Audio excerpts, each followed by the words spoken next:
ঈদের দিনে নতুন পোশাক পরলো সকলে, হাসান হুসেন কান্দে নানা পোশাক দাও বলে।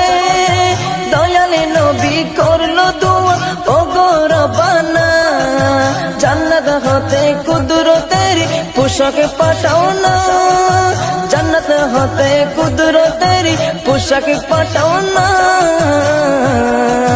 লাল সবুজের সেই পোশাকে, লাল সবুজের সেই পোশাকে কারবালার ঈশান, ইমামে হুসাইন শহীদ হলো কারবালার ময়দান, ইমামে হুসাইন শহীদ হলো কারবালার ময়দান। মা ফাতেমার নয়নে মনে হযরত আলীর জান, মা ফাতেমার নয়নে মনে হযরত আলীর জান, ইমামে হুসাইন শহীদ হলো কারবালার ময়দান।